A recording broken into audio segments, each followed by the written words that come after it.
अच्छा बेटा, तो आवाज आ रही है सबको? यस जी सर। सर। ठीक है बेटा, आज हम अपना अगला चैप्टर स्टार्ट करने जा रहे हैं। चैप्टर नंबर 5, जो हमारे पास केमिकल बॉन्डिंग का चैप्टर है।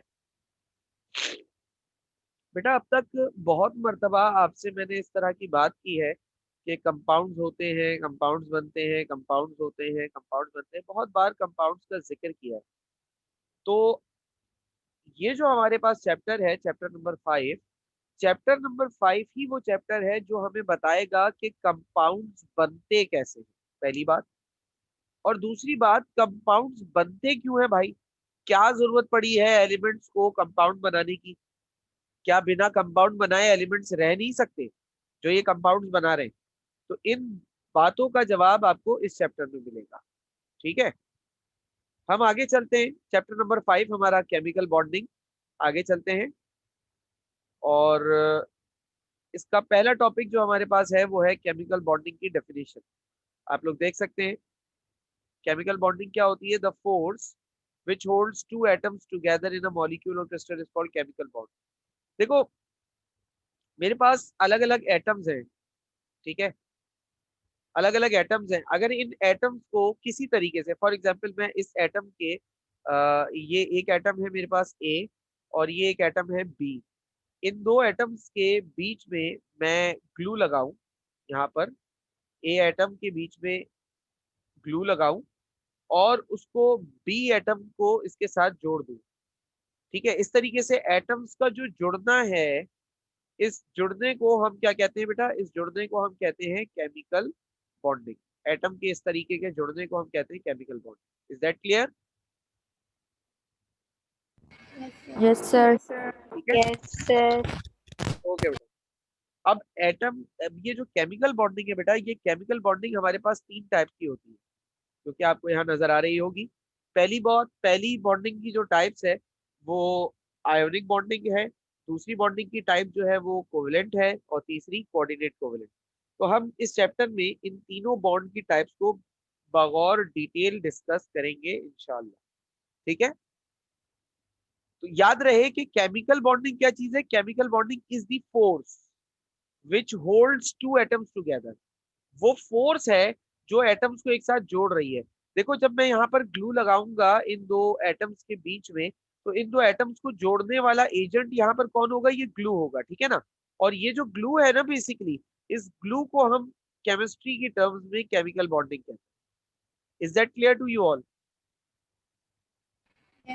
Yes sir. Yes sir. Yes sir. ठीक है, आगे चलेंगे। अब आ जाते हैं रीजन पर। भाई, वजह क्या है? केमिकल बॉन्डिंग क्यों हो रही है? तो केमिकल बॉन्डिंग होने की जो एक वजह है वो ये है कि एटम्स आर अनस्टेबल। एटम जो है वो अनस्टेबल होते हैं। Atoms are unstable. एटम्स जो है वो अनस्टेबल होते हैं, और उन्हें स्टेबिलिटी चाहिए होती है, स्टेबिलिटी उन्हें हासिल करनी होती है। That is why atoms bonding करते हैं। अब सवाल ये आता है कि सर, एटम्स अनस्टेबल कैसे होते हैं? एटम्स अनस्टेबल होते हैं बेटा इलेक्ट्रॉन की वजह से, due two electron, number of electron. हम ये कर लेते हैं, ये ज्यादा बेहतर है। एटम्स जो हैं वो इलेक्ट्रॉन की वजह से अनस्टेबल होते हैं। क्या मतलब है सर? देखो, अभी पिछले चैप्टर में हमने इलेक्ट्रॉनिक कॉन्फ़िगरेशन की बात की थी। हमने कहा था के शेल में 2 इलेक्ट्रॉन आते हैं, एल में 8 आते हैं, एम में 18 आते हैं, एन में जो है वो 32 आते हैं, ओ में 50 आते हैं। इस तरीके से हमने बात की थी इलेक्ट्रॉन्स की तादाद की। अच्छा, जब हमने आपको कहा था कि बेटा इलेक्ट्रॉनिक कॉन्फ़िगरेशन कीजिएगा, तो आप बच्चों ने इलेक्ट्रॉनिक कॉन्फ़िगरेशन भी की होगी। अब इस इलेक्ट्रॉनिक कॉन्फ़िगरेशन के हिसाब से अगर मैं आपसे बात करूं, जैसे कि फॉर एग्जांपल मेरे पास हाइड्रोजन है। हाइड्रोजन के पहले शेल में 1 इलेक्ट्रॉन होता है, के शेल। लेकिन उसमें जगह कितने इलेक्ट्रॉन की होती है? जगह तो 2 इलेक्ट्रॉन की है। हीलियम के शेल में 2 इलेक्ट्रॉन होते हैं, चलेगा। लिथियम की अगर बात करूं तो उसके के शेल में 2 इलेक्ट्रॉन होते हैं, एल में 1 इलेक्ट्रॉन होता है। इसी तरीके से आगे जाएंगे 4 एटॉमिक नंबर पे के शेल में 2 इलेक्ट्रॉन, एल में 2 इलेक्ट्रॉन। 5 एटॉमिक नंबर पे के शेल में 2 इलेक्ट्रॉन, एल में 3 इलेक्ट्रॉन। 6 एटॉमिक नंबर पे के शेल में 2 इलेक्ट्रॉन और एल में 4 इलेक्ट्रॉन। 4. ठीक है ना, ये बात आप लोगों को मैंने समझाई भी है। अब एक बात बताओ, जगह तो एल में 8 इलेक्ट्रॉन की है, लेकिन इलेक्ट्रॉन कितने आ पा रहे हैं? कम आ रहे हैं, 8 नहीं आ रहे। समझ रहे हो? ये जो तादाद है ना, इस तादाद की वजह से एटम अनस्टेबल होता है। भाई एटम के अंदर शेल्स होते हैं और शेल में इलेक्ट्रॉन रहते हैं। अब उस शेल में मिसाल के तौर पे 5 इलेक्ट्रॉन की जगह है, तो 5 इलेक्ट्रॉन होने चाहिए। अगर 5 इलेक्ट्रॉन नहीं होंगे तो एटम अनस्टेबल होगा, और अगर 5 इलेक्ट्रॉन है तो वो एटम स्टेबल है। जैसे कि एटॉमिक नंबर 2 देखो, एटॉमिक नंबर 2 में जो एटॉमिक नंबर 2 है उसमें के शेल में 2 इलेक्ट्रॉन की जगह और 2 ही इलेक्ट्रॉन है। सही है। इसी तरीके से अगर मैं बात करूं एक ऐसा एलिमेंट जिसका एटॉमिक नंबर 10 हो, तो उसके के शेल में 2 इलेक्ट्रॉन होंगे और एल में कितने इलेक्ट्रॉन होंगे? 8 होंगे। अब अगर इस एटम को भी देखो ना, तो ये एटम भी स्टेबल होगा। क्यों? क्योंकि इसमें जितने शेल्स हैं, उन शेल्स में जितने इलेक्ट्रॉन आने उतने इलेक्ट्रॉन आए हुए हैं। इलेक्ट्रॉन की तादाद में कमी या ज्यादती नहीं है। ठीक है, जितने शेल्स की जगह है उतने शेल्स एटम में हैं। Is that clear? Yes, Yes, sir. Yes, sir. Yes, sir. तो एटम के अनस्टेबल होने की वजह समझ में आ गई। सर एटम का अनस्टेबल क्यों होता है? एटम अनस्टेबल क्यों होता है? ड्यू टू इनकम्प्लीट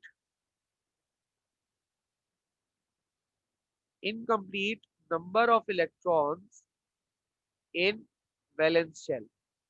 जो वैलेंस शेल होता है उसमें इनकम्प्लीट होती है इलेक्ट्रॉन्स की तादाद। वैलेंस शेल किसे कहते हैं बेटा? वैलेंस शेल कहते हैं लास्ट शेल को। जो एटम का आखिरी शेल होता है ना, उसे कहते हैं बेटा वैलेंस शेल। ठीक है ना, पिछले चैप्टर में भी ये बात समझाई हुई है। तो बात समझ में आ गई आप लोगों को? ये वाली जो मैंने कही है पूरी क्लियर हो गई? रीजन समझ में आ गया कि बॉन्डिंग क्यों हो रही है? Yes, sir. Yes, sir. Very good. अब आपको अगर ये समझ में आ गया कि बॉन्डिंग क्यों हो रही है, तो फिर हम ये पढ़ेंगे कि बॉन्डिंग कैसे हो रही है। उससे पहले आप एक काम करें, जरा स्क्रीनशॉट ले लीजिए ताकि ये जो बातें मैंने साइड में लिखी है ये आपके पास आ।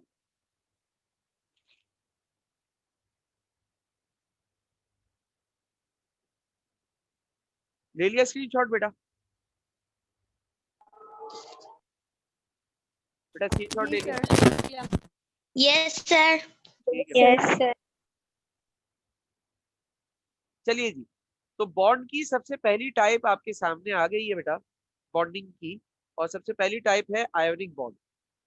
तो आयोनिक बॉन्ड क्या होता है? An ionic bond is form by complete transfer of electron from one atom to another. यानी कि बॉन्डिंग में सारा का सारा किरदार इलेक्ट्रॉन का है। इसमें ना प्रोटॉन की कोई बात है ना न्यूट्रॉन की कोई बात है। तो प्रोटॉन न्यूट्रॉन को तो कहीं खाते में लाना ही नहीं है। ठीक है ना। आयोनिक बॉन्ड बनता कैसे है कि अगर एक एटम से इलेक्ट्रॉन निकले और दूसरे एटम में इलेक्ट्रॉन चला जाए, तो ऐसे बॉन्ड को हम क्या कहते हैं? ऐसे बॉन्ड को हम कहते हैं आयोनिक बॉन्ड। अब इसकी एग्जाम्पल से बात को समझेंगे। ये आपके सामने एक एग्जाम्पल दी हुई है बेटा। एग्जाम्पल में जो हमने कंपाउंड लिया है वो लिया है सोडियम क्लोराइड। सोडियम क्लोराइड, दो एटम्स हैं। कौन कौन से? सोडियम और क्लोरीन, जिनके दरमियान ये बॉन्ड बनने जा रहा है। सही है। अच्छा अब इसको देखना। भाई सोडियम की अगर एटॉमिक सोडियम के एटॉमिक नंबर की बात करूं, तो सोडियम का एटॉमिक नंबर होता है 11। अब इसकी कॉन्फ़िगरेशन क्या है? के शेल में 2 इलेक्ट्रॉन होते हैं, एल में 8 होते हैं और एम में 1 इलेक्ट्रॉन होता है। इसी तरीके से क्लोरीन की अगर बात करूं, तो क्लोरीन का एटॉमिक नंबर होता है 17। इसके के शेल में 2 इलेक्ट्रॉन, एल में 8 और एम में 7 इलेक्ट्रॉन होते हैं। अच्छा यहाँ मैं तुम्हें एक बात और बता दूं हमने ये कहा था कि एटम अनस्टेबल इस वजह से होते हैं क्योंकि उनके आखिरी शेल में इलेक्ट्रॉन की तादाद पूरी नहीं होती। अगर इलेक्ट्रॉन की तादाद पूरी होगी तो वो स्टेबल हो जाएंगे। एक और चीज अभी बता दूं, एटम्स की स्टेबिलिटी के लिए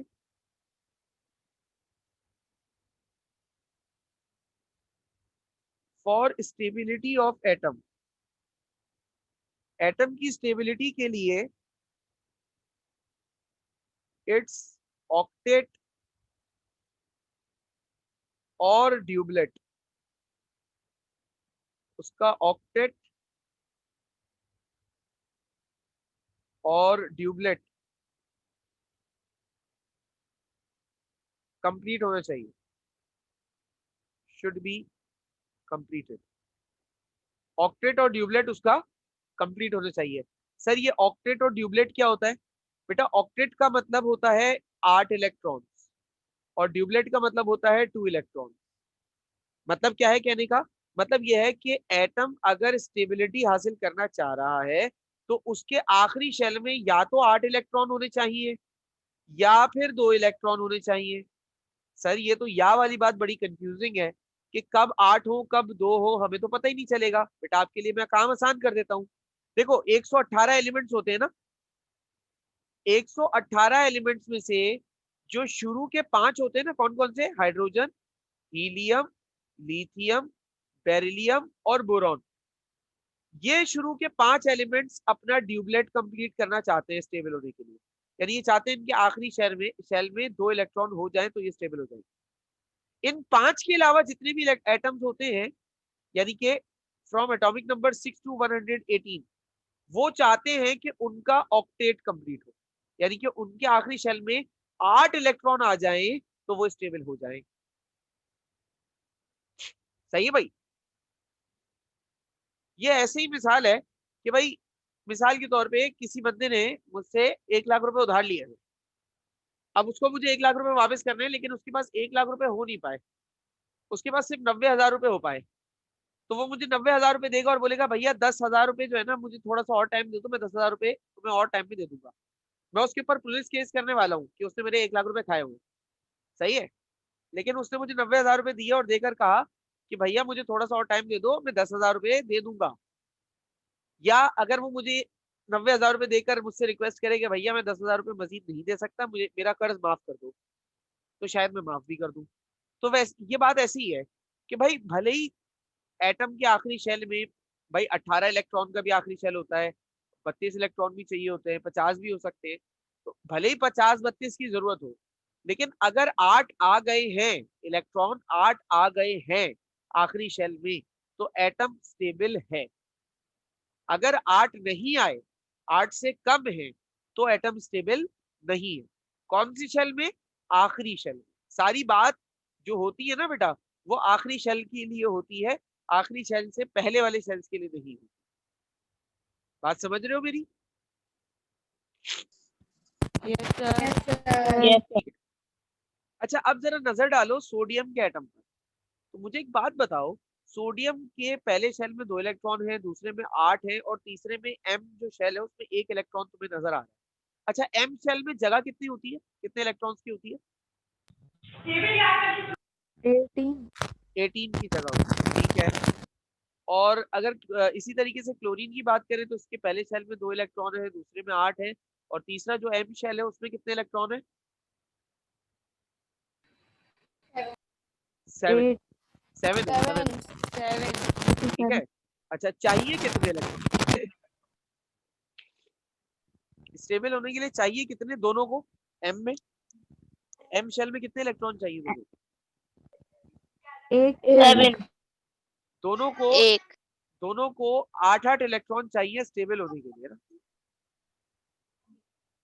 ठीक है, दोनों को 8-8 इलेक्ट्रॉन चाहिए 8. स्टेबल होने के लिए, अपने अपने आखिरी शेल को स्टेबल करने के लिए।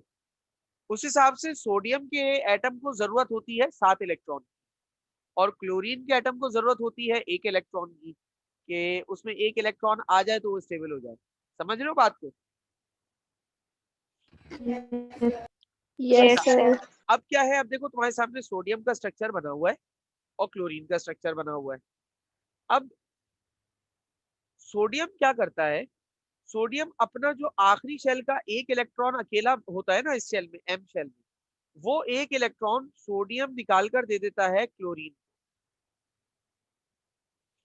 वो एक इलेक्ट्रॉन सोडियम अपना निकाल कर दे देता है किसको, क्लोरीन को। ठीक है। अच्छा, इलेक्ट्रॉन देने की वजह से क्या होता है, सोडियम के अंदर से ये जो एम शेल होता है ये खत्म हो जाता है, क्योंकि इसमें इलेक्ट्रॉन ही नहीं है तो शेल थोड़ी होगा, शेल खत्म हो गया।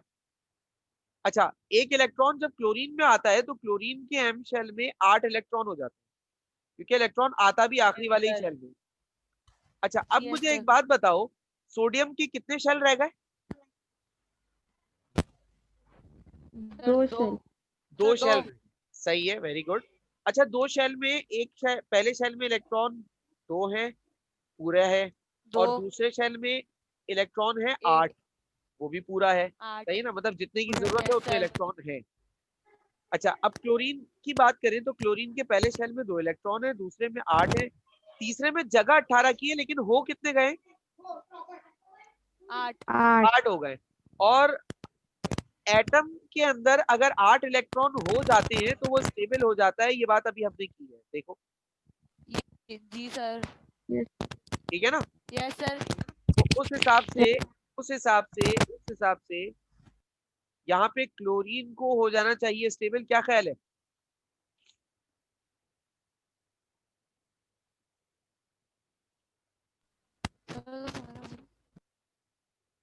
क्या कह रहे हो बेटा, बात समझ में आ रही है? Yes, sir. Yes, sir.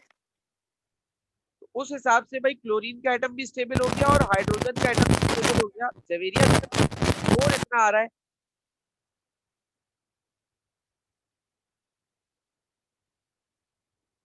उस हिसाब से क्लोरीन का एटम स्टेबल हो गया, ठीक है। और सोडियम का एटम भी स्टेबल हो गया, क्योंकि अब इसका एम शेल तो खत्म हो गया, एल शेल रह गया, और एल शेल में 8 इलेक्ट्रॉन हैं जितने इसको चाहिए। अच्छा, इस वजह से क्या होता है कि जब सोडियम अपना एक इलेक्ट्रॉन क्लोरीन को देता है तो सोडियम के एटम पर आ जाता है पॉजिटिव चार्ज,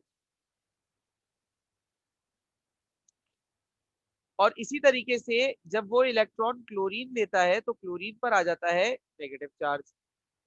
ये बात हम बचपन से पढ़ते हुए आ रहे हैं कि पॉजिटिव अट्रैक्ट्स नेगेटिव। ये बात तो हम बचपन से पढ़ते हुए आ रहे हैं कि पॉजिटिव हमेशा नेगेटिव को अपनी तरफ अट्रैक्ट करता है। तो जब सोडियम का एटम हो गया पॉजिटिव चार्ज और क्लोरीन का एटम हो गया नेगेटिव चार्ज, तो ये दोनों एटम एक दूसरे को अट्रैक्ट करेंगे और दोनों एक दूसरे से जुड़ जाएंगे, चिपक जाएंगे, जैसा यहाँ पर आप देख भी सकते हो। यहाँ पर एक सवाल अक्सर स्टूडेंट्स पूछते हैं कि सर सोडियम का एटम पॉजिटिव चार्ज कैसे हुआ और क्लोरीन का एटम नेगेटिव चार्ज कैसे हुआ? तो मैं आप लोगों को वो चीज समझा देता हूँ। देखो, सोडियम का एटॉमिक नंबर होता है 11। 11 एटॉमिक नंबर का मतलब होता है इसके एटम में 11 प्रोटॉन्स हैं और 11 इलेक्ट्रॉन्स हैं। अब मैथमेटिकली सॉल्व करें तो प्रोटॉन पर पॉजिटिव चार्ज होता है, इलेक्ट्रॉन पर नेगेटिव चार्ज होता है, प्लस माइनस का आंसर क्या आ जाता है? 0। ठीक है। लेकिन जब सोडियम अपने अंदर से एक इलेक्ट्रॉन निकाल कर क्लोरीन को दे देता है तब क्या होता है? तब प्रोटॉन तो उतने ही रहते हैं, 11, लेकिन इलेक्ट्रॉन एक कम हो जाता है, जिसकी वजह से पॉजिटिव और नेगेटिव साइंस इक्वल नहीं रह पाते। प्लस माइनस माइनस, 11 माइनस 10, तो आपका जवाब होगा सर प्लस का 1 बच जाएगा। इसी तरीके से अगर क्लोरीन की बात करें तो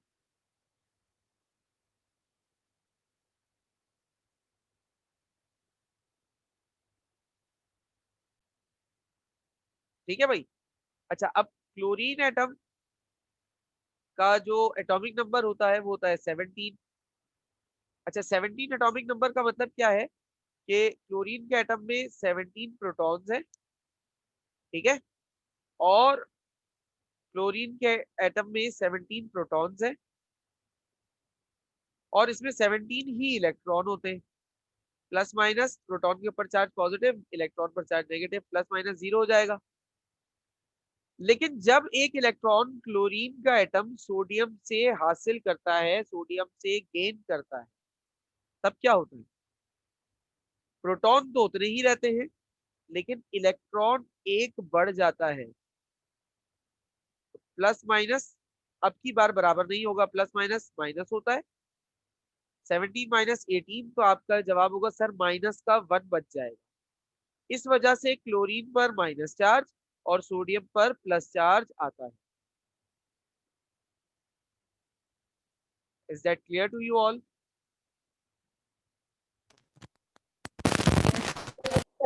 Yes, sir. Yes, sir.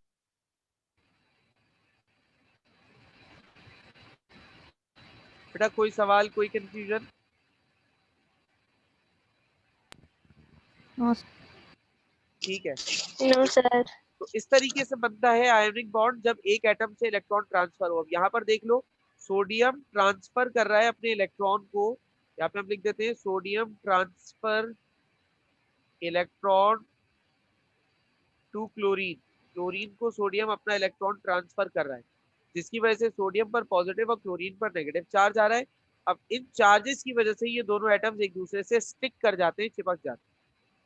तो ये है सारा कॉन्सेप्ट और सारी कहानी आयोनिक बॉन्ड की। क्लियर सबको? Yes, sir. Yes, sir. Yes, sir. ठीक है बेटा, गुड। आप लोग जरा स्क्रीनशॉट ले लीजिए।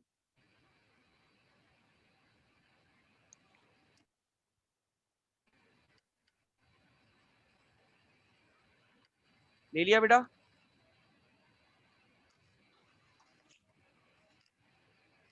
ले लिया बेटा screenshot? Yes, sir. Yes, sir. ले ली। अच्छा बेटा, अब जो अगला टॉपिक है हमारे पास वो कैरेक्टरिस्टिक्स का है, आयोनिक कंपाउंड का। Yes, sir. अच्छा, कैरेक्टरिस्टिक्स का मतलब क्या होता है कि आयोनिक कंपाउंड की खुसूसियात क्या है। तो सबसे पहली खासियत जो आयोनिक कंपाउंड की होती है बेटा, वो ये होती है कि आयोनिक कंपाउंड हार्ड सॉलिड्स होते हैं। ठीक है, हार्ड सॉलिड्स क्यों होते हैं सर? क्योंकि आयोनिक बॉन्ड जो होता है ना बेटा, वो बहुत स्ट्रांग होता है। किसी भी एटम पर पॉजिटिव और नेगेटिव चार्ज आने की वजह से वो इतने ज्यादा पावरफुली अट्रैक्ट हो जाते हैं, इतने ज्यादा पावरफुली अपने दूसरे पार्टनर से चिपक जाते हैं, कि जिसकी वजह से ये जो आयोनिक कंपाउंड्स होते हैं ना, इनको ये मतलब ये सॉलिड स्टेट में पाए जाते हैं, ये आयोनिक कंपाउंड्स बहुत ही हार्ड सॉलिड बन जाते हैं। Is that clear? Yes. Yes, sir. अच्छा, दूसरी चीज, आयोनिक कंपाउंड आर इलेक्ट्रोलाइट। अच्छा, आयोनिक कंपाउंड इलेक्ट्रोलाइट होते हैं। इलेक्ट्रोलाइट उन सॉल्यूशंस को कहते हैं जिनमें से करंट पास हो जाता है, और ऐसे लिक्विड जिसमें से करंट पास नहीं होता उनको नॉन इलेक्ट्रोलाइट कहते हैं।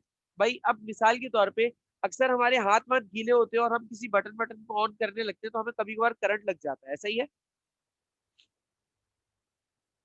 Yes, sir. तो वो करंट क्यों लगता है? क्योंकि वाटर में इलेक्ट्रिसिटी कंडक्ट हो जाती है, वाटर इज इलेक्ट्रोलाइट। तो ऐसे लिक्विड्स जिनमें से करंट पास हो जाता है बेटा, उन्हें इलेक्ट्रोलाइट कहते हैं। तो आयोनिक कंपाउंड्स बहुत ही अच्छे इलेक्ट्रोलाइट होते हैं, उनमें से लिक्विड स्टेट में बड़ी आसानी से करंट पास हो जाता है। अच्छा, high melting point and boiling point. Ionic compounds का मेल्टिंग पॉइंट और बॉइलिंग पॉइंट बहुत ज्यादा होता है। क्यों बहुत ज्यादा होता है? मेल्टिंग पॉइंट का मतलब वो टेम्परेचर जिस पर कोई चीज मेल्ट हो जाए, और बॉइलिंग पॉइंट का मतलब वो चीज जिसके ऊपर कोई चीज, कोई लिक्विड बॉयल हो जाए। इनका मेल्टिंग पॉइंट और बॉइलिंग पॉइंट इतना ज्यादा क्यों होता है सर? बेटा इनका मेल्टिंग पॉइंट और बॉइलिंग पॉइंट ज्यादा इस वजह से होता है बिकॉज इनका जो कंपाउंड होता है वो बहुत स्ट्रांग होता है। इनके दरमियान, इनके एटम्स के दरमियान जो बॉन्ड होता है ना, वो बॉन्ड बहुत स्ट्रांग होता है। तो बहुत स्ट्रांग बॉन्ड होने की वजह से इनका जो मेल्टिंग पॉइंट और बॉइलिंग पॉइंट होता है वो बहुत स्ट्रांग होता है। बात समझ में आ गई? Yes, sir. Yes, sir. Yes, sir. Yes, solubility. sir. अच्छा, आयोनिक कंपाउंड ज्यादातर वाटर सोल्यूबल होते हैं, मतलब मैक्सिमम आयोनिक कंपाउंड जो है ना वो आपको वाटर सोल्यूबल मिलेंगे।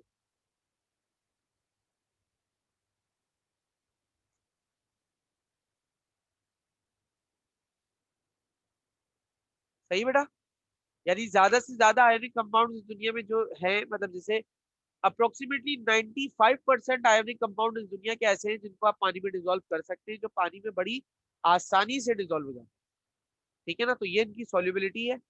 और पांचवा और आखिरी जो पॉइंट है वो है नॉन वेपोरस।